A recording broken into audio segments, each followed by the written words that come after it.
Y'all, I got a confession to make, okay? I've been thinking long and hard about this. I have to admit something. It's embarrassing. I think maybe some of you will leave me. Don't leave me. Don't you leave me once I tell you this. Listen, you're gonna judge me, okay? I'm sorry, but I gotta say it. Whoo! I don't know if I like sneakers anymore. I don't know. There's something about it. I, for some time now, have been going down this rabbit hole of caring more about style and less about fashion. Fashion is about the new, the innovation. Great, I love it. But I am looking for stuff, and I'm looking to highlight stuff that will last me years and years, even lifetimes, okay? Sneakers don't do that. They wear out quicker than a pair of more formal shoes, and this hype cycle that happens with sneakers, even the coolest, most well-made, most high-end sneakers, they're probably in vogue for like two years, 3 years tops, and then they're gone, and people will look at them, be like, what are those? See, I did an outdated meme. Even sneaker memes get outdated very quickly. Now you get what I'm saying. So what have we done about this? I've made this confession. I'm done with sneakers. What are we going to do about it? Well, now we need some other stuff to put on our feeties, don't we? So today we have 3 pairs of crazy, crazy, high-end, incredibly made, crazy detailed, more formal, dressy men's shoes, but that will work with literally any type of outfit. From like a gym, very activewear outfit, you can make some of these work, to the most high-end, tailored, crazy tuxedo suit, whatever. And y'all, just as a teaser, I just want to let you know, one of these pairs of shoes is a multiple $1,000 pair of crazy cut and sew shoes, kind of reminiscent of Chrome Hearts, but by a dude that works for Skechers. They're Skechers shoes that are thousands of dollars, leather dress shoes made in Italy. Do you want to know more? Keep watching. Like, what? Oh, they're crazy. So we're gonna check out the details of these. You have not seen shoes like this, I am telling you. And then we'll try them on with some fits. So let's dive in. Inside this incredibly unassuming, ugly taped up box is our first pair of more formal shoes. These ones are really, really interesting.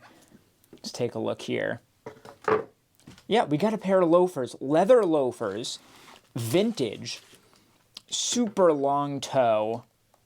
Here we go. You don't even know who it is yet, do you? There you go. Yves Saint Laurent. But not just Yves Saint Laurent. This is Yves Saint Laurent Rive Gauche. Now, what is that? That is like the early ready-to-wear diffusion line that Saint Laurent did before Eddie came in and dropped the Yves, made it just Saint Laurent, etc., etc. So Tom Ford designed for Rive Gauche, and actually Eddie Slimane also designed for Rive Gauche. So this is a pair of, I believe, 90s Rive Gauche loafers with this crazy detailing here. Let's take a closer look. So I am all about these. They have that, honestly, both Tom Ford and Eddie, I get these elements, but I really get the most Eddie out of it because that heel is not something you normally see on a pair of loafers like that. That is a very, very solid heel. And the toe is crazy long. It's a mock toe, right? The way this is stitched down. Like, that's kind of the normal loafer size right here. But then this extra, that's like 1.5 inches right there. That's wild. Such an interesting design. Really cool shape. And then you've got this detailing down here. So these are huge, huge, like piercing details right here with these bell ends. Bell end, if you're British, you know what I'm saying. So it's flattened right here, right? So that they can emboss, press in the Yves Saint Laurent logo right there.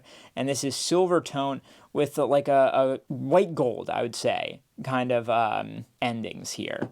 And then they're grabbed by these leather straps. And you've got this tongue with the cutout. That's also very Eddie, I would say, the cutouts here. But really nice tongue.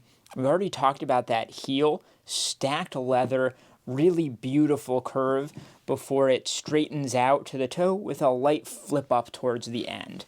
And I would say the condition of these is really fantastic for their age. Like, there's still a lot of life left down here at the soles. These are a size 43. We'll definitely talk more about sizing once we put them on. The logo's in there, of course, very interesting. And even inside the tongue, they still have the material sticker. How crazy is that? Like, years and years and years later. So these are my first pair of shoes that we're going to get to start replacing some of these ugly, hypey, I don't know, out-of-date sneakers and get something that can last a long time. These have already lasted decades, and I think they can last decades more with a very timeless style. Really interesting toe box here, and the really nice heel, giving that extra bump of height. And even this embellishment, like Balenciaga does stuff like this all the time now in 2023, 2024. Like, there's a lot of modern elements here, and I think these are going to work for me for ages. So do you remember a little while ago when I was talking about the weirdo Skechers multi-$1,000 made in Italy shoes? Yeah, I wasn't lying about that. The time has come to check those out, and they're here. This is one of the most insane pieces I have ever seen, and the story behind it is even more insane. Let's get right into it. So, Mark Nason. What does that mean? Who is Mark Nason? Mark Nason is like the executive vice president of Skechers. And here's what I gather, okay? From what I gather, Mark Nason is a little bit hoity-toity and maybe feels a little bit embarrassed that he works for Skechers. He's clearly a person that likes high-end, really nice stuff. So Mark Nason, he's making Skechers, he's making all this money, but he's also like, hey, I'm so high up in this company now, why don't I also start like a couture line of Italian well-made shoes called Mark Nason with a rock and roll style, and we'll charge thousands of dollars for them for these couture leather dress shoes. And that's what we have right here. So I believe that it started around 2000 he started doing this. And we're going to take a look at the details. It was incredible, but it also completely failed. And now Mark Nason is like a trashy subline within Skechers as opposed to a separate thing. But we've got the real deal here. This is the real deal Italian Mark Nason shoes. And I think you can see why I was comparing it to Chrome Hearts, right? So first off, there's the leather. Chrome Hearts, very well known for their leather. We're going to look at all these panels here. That's so cool. But also check this out. You have got a kind of like fleur-de-lis kind of thing going on here. Look at the detailing with the embroidery. That's an extra patch on top, but it also is carved in to the heel right here. A half fleur right there. How sick is that? That's incredible. And then we've got the other panels as well. So you've got like canvas right here, kind of like waxed canvas with a raw edge. And then you've got all these different types of leather, like they're buffed in different ways, or they have different kind of treatments to them or different aging to them. You've got a tiny bit of elastication here, kind of like a Chelsea boot. Makes it really easy to get them on and off. And then look at this detailing. Boom, boom. And this right here, the toe box reinforced right there with all of these like geometric cut and sew panels. This is one of the nicest pairs of shoes I've ever seen from a craft perspective. Like Mark, he got the right factory here. They did a really good job with these, and I'm sorry they failed. I think these cost at least a couple $1,000s when they originally retailed. And you can see why. The craft is really on display here. And just so you know, here's the other shoe. That detailing is at both shoes. So sick. And the bottoms of these are just as cool. Take a look at this. Right? Like, what is going on here? So you've got this gold dotted design here, but then it's also kind of like pressed in right at the center there. You've got your size 10, that's in US sizing, and then more detailing along the toe until you get up to the top where you get the Mark Nason. That is so much detail in the sole there. And that's at both shoes. Really, these are some of the most high-end shoes I think I've ever seen. And we already saw a little cringy, but cringy in that Chrome Hearts kind of way. Rock lives, Mark Nason. I mean, he made some good shoes. You got to admit. There's some very nice insoles that are built in here, kind of nice cushioning. They made it blue on the inside for whatever reason, like that's a painted leather right there on the inside. And then don't forget, like I said, these were made in Italy from every perspective: materials, craft, country of origin, details, some of the nicest shoes ever made. And they were made by the guy that runs Skechers. Skechers! So, that's my second pair of more formal shoes. Definitely could get rid of some sneakers for these. These are way cooler, right? All right, we got one more to look at. Okay, this one we have a real shoebox for George Cox. Now, who is George Cox? Very old school, been around for a long time, shoemaker out of England. And George Cox has always been a favorite of like punks, street punks. Especially like goths once you get into the 2000s, because what he does really, really well is creepers. And that's what we've got here. We've got a really amazing pair of creepers. So if you look at the side, you can see these are handmade in England for over 100 years. It's like a heritage brand, but they also do a lot of collaborations. And in this case, what do we have? It is the AB X George Cox. What could AB be? ABB, my God. Point toe strap, a lot of good details here. Beige sizing, and the price is actually in won. And who's our collaborator? Finally, there you go, Anderson Bell. So these are George Cox Anderson Bell creepers. Let's see what we've got here.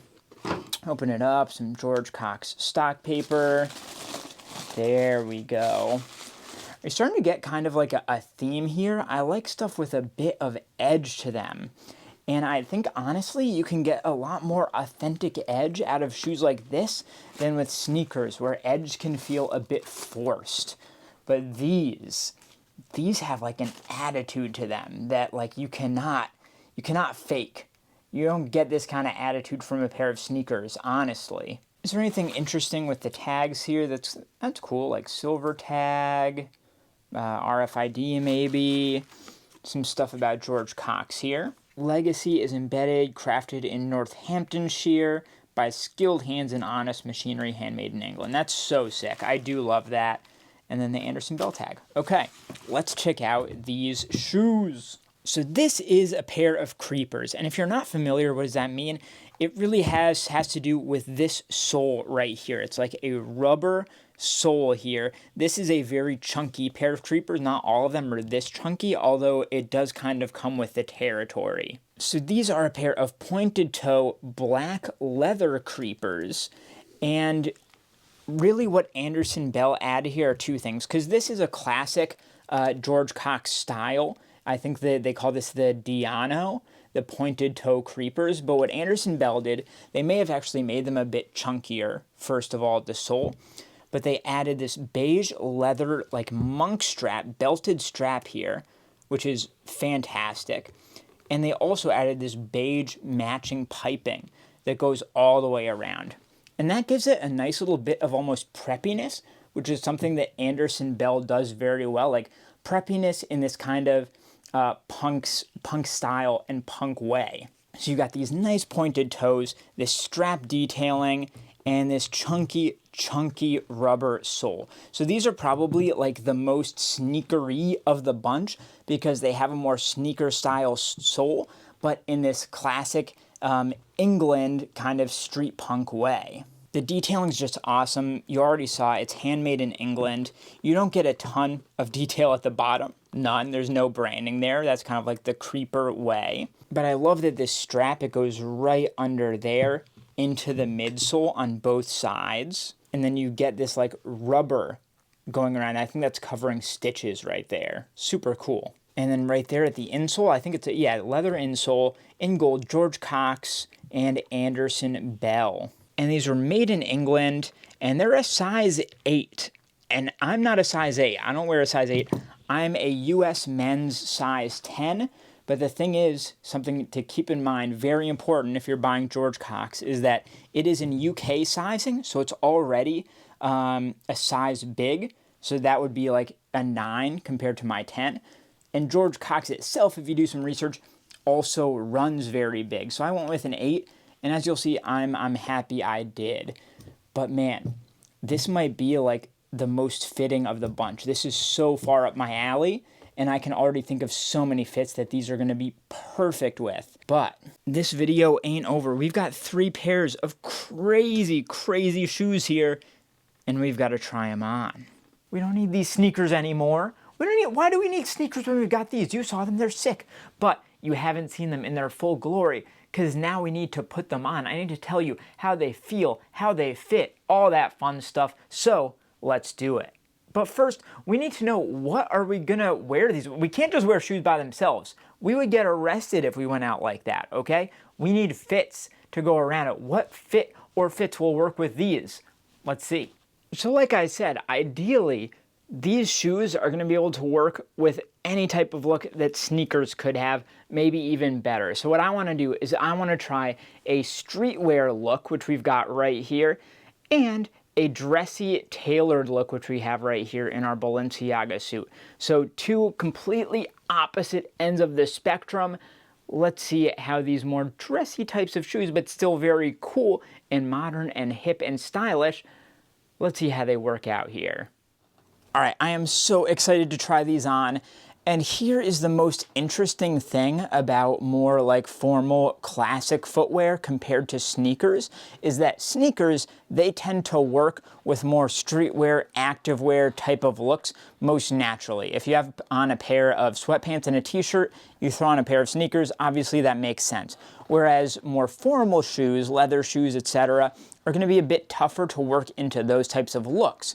And then on the opposite end of the spectrum, more formal wear stuff is going to fit really well with tailored, classic, stylish stuff, whereas sneakers are harder to work into those. So with all that being said, if we look at this Balenciaga suit, these shoes tend to fit in very well and very easily. They slide in here. So looking at this first with the Saint Laurent Rive Gauche loafers, these work great, especially because this suit is so oversized, the pants are so long. Having this super accentuated toe on the Yves Saint Laurent loafers works incredibly well with this suit, so that the feet don't get overpowered by the volume of the suit itself. Now, the fit of these, they fit a little bit big, but they start getting quite narrow towards the toe, and that makes perfect sense here. But I think in order to keep these on well, even though I usually wear a 43, I'm probably going to put some inserts in the back of the heel that you can get, these little padded inserts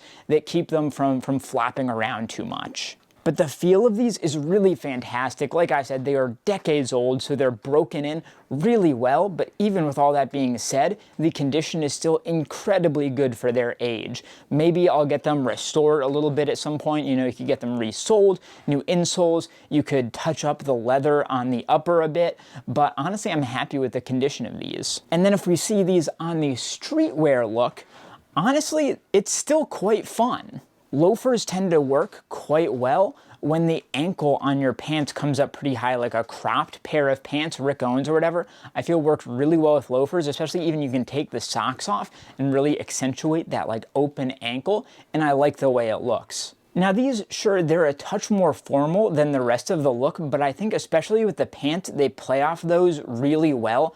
And I really like the boost in height that those heels, those chunky heels, again, very odd for a pair of loafers to have a heel this big, but I love what they're doing for the sort of shape of me and my silhouette. All right, let's talk about the Mark Nason shoes. The executive vice president from Skechers, his couture Italian leather shoe company.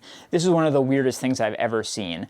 I really do think there's heavy chrome hearts vibes here, and the craftsmanship and materials are actually on a similar level, and the value of these at retail was at a similar level to chrome hearts as well. Now I really love the upturned toe here, but I think the brown, it contrasts a little bit roughly with the harsh monochromatic blacks of this Balenciaga suit, but the shape of the shoes works really very well. And if you remember, these had a really nice cushy insole over the heel at the inside of the shoe, and those are doing wonders here. They're incredibly comfortable, even though, again, they also have a fairly high heel for a shoe with this silhouette. And unlike the Yves Saint Laurent loafers, these I don't think are going to need an insert because they have that elastication like a Chelsea boot at the edges of the tongue, and that grabs me really nice and tight while still making them really easy to get in and out of. So these to me are a really, really nice size 10. And moving over to the streetwear look, now I think things are really, really working here.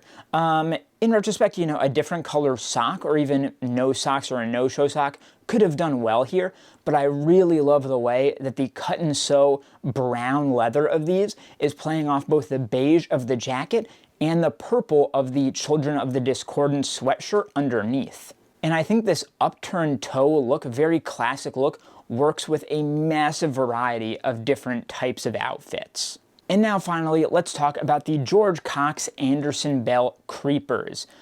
These are awesome. These are probably the ones that I'm going to go to the most often going forward here, because I think they're kind of the most all-purpose. They have that very, very punk look, which fits really well with my general style. And if we look to the Balenciaga suit, I really, really love what that beige piping does to really make those shoes pop and stand out against the massiveness of this suit. This suit really takes up a lot of oxygen, but for some reason that piping, it really makes the shoes stand on their own in contrast against the suit. And the chunkiness also helps with the incredible length of these pants and evens that out as well. And then moving over to the streetwear look, you can see that these work with both very well. The beige of the piping, and now you can see the belt straps over the top of the shoes, that's working perfectly with this jacket that I've got going on, this layered hoodie jacket here. And again, the boost in height from that chunky creeper sole really makes the elongated legs work well because they are a shorter pant, this undercover pair right here. Now, the fit of these, we did see that they were a UK 8, which for most brands would be like a US 9. However, I did my research. I know that George Cox fits big, so I went ahead for a size 8, and I think I'm just right on the line here. I would say these fit like a true to size US 9.5, maybe like a 9.75, so they are really, really perfect for me. If they were any smaller, they would be too small, but these are actually working really well. And one thing I like is that they're also, the lip of them is just low enough that I can get them on and off without having to undo that belt, which would make them really impractical to wear. So I think these are the most all-purpose of the bunch, but every single one of these is going to serve a great purpose, and I think is going to elevate my style beyond these sneakers that just go out of style so quickly compared to footwear like this that has really stood the test of time. All right, that's the video. Thank you so much for watching. I really love these shoes. Let me know in the comments what you think about this whole situation. Do you agree with me? Are sneakers kind of, I don't know, a thing of the past maybe? Big words, you tell me. All right, thank you so much for watching. Take a look at the other video on screen here. Subscribe to my channel, like this video, and I'll see you next time.